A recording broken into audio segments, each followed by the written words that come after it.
man convicted of murder wants that conviction thrown out due to new independent DNA testing. Thanks for being here. I'm Alexandra Lewis. And I'm Mark Salinger. The person who initially tested the DNA in this case was former CBI analyst Missy Woods, now accused of manipulating data in hundreds of cases. 9 News reporter Spencer Soisher joins us this evening. You've been following this story tonight. Hey, Spencer. Hey, Mark. 9 News Investigates has followed Michael Clark's case for months now. He was convicted 12 years ago for shooting and killing a man in 1994. But because of the credibility issues with Missy Woods, the DNA in his case was just retested by an independent lab. And the results came back differently. His attorney now says his conviction should be vacated.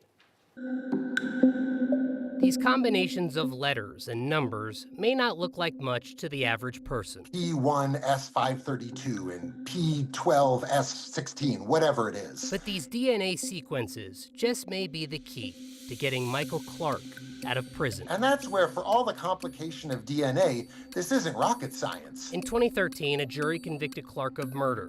During his trial, prosecutors relied on DNA testimony from former CBI analyst Missy Woods.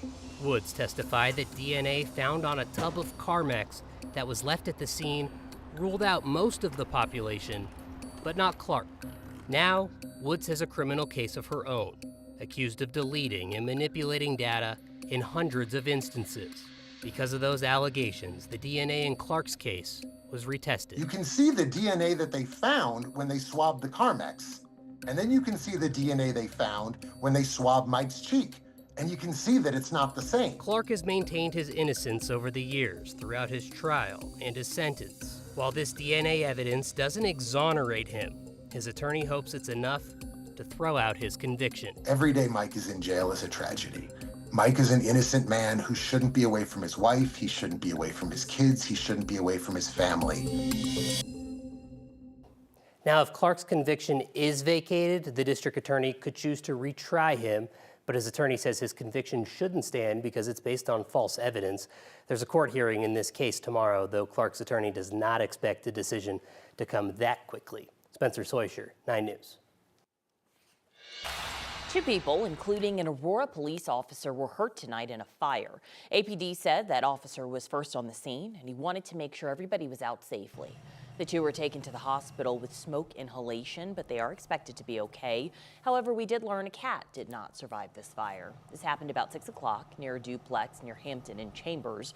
Both units were heavily damaged and the families living in them will be displaced. This is a live look outside over Denver in the Front Range. This was about an hour and a half, 2 hours ago, as we saw the sunset. Beautiful sunset this evening. This was video from the DIA camera looking out towards the west and the Rocky Mountains. I want to bring in Kathy Sabin this evening. Kathy, it was beautiful out there today and even warmer over the next couple of days. Exactly. We had a windy, warm day with temperatures in the lower 70s in downtown Denver, but lower 80s in southeastern Colorado, where we're still looking at temperatures very mild for this time of night. Northwest winds are still blowing pretty good out there, but not to the extent that we saw earlier today. The winds are starting to slowly subside. Those winds transported in the mid and high level cloud cover that brought in the beautiful sunset tonight and probably a great sunrise tomorrow. More moisture upstream, but it's high pressure that's off to the west that will be the focus over the next couple of days. We've got the clouds moving out. We have clear skies tonight and more sunshine than cloud cover tomorrow. Temperatures will be as warm tomorrow. Middle part of the week, though, we're going to be heading into record territory.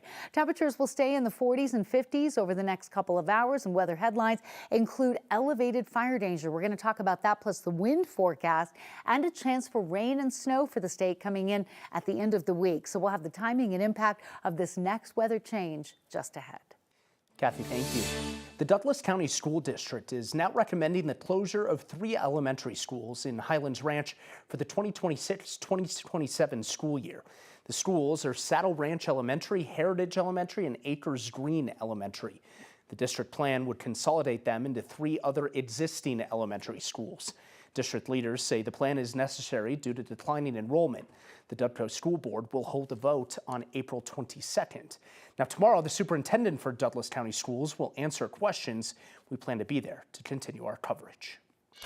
Today, the country's largest teachers union and the NAACP joined other groups in suing the Trump administration over its efforts to dismantle the Department of Education. While it would take an act of Congress to wipe the department out altogether, the president signed an executive order Thursday aimed at doing just that. 9 News reporter Rachel Krause is joining us now. Rachel, this certainly has disability advocates worried. Yeah, experts say the layoffs and cuts are already leaving the Department of Education's civil rights investigations at schools in limbo. But that department also administers billions of funding to help impoverished and disabled students, funding that could leave programs like the Individuals with Disabilities Education Act, or IDEA, hurting. I don't understand why anybody would think that this is the best way forward. As the Trump administration works to dismantle the Department of Education, Shauna Maher wonders what this will mean for her 14-year-old son, Romeo. Yeah, with this executive order, it's caused us a little bit to be on edge. A middle schooler at Manual, Romeo is on an IEP, an individualized education plan for his ADD. Shauna says their family first noticed a shift after coming back to in-person learning after COVID. He needed more support, but it would take years to get the right plans, support, and resources in place. He's wanting to get up and go to school now, and that's something that we haven't experienced for years.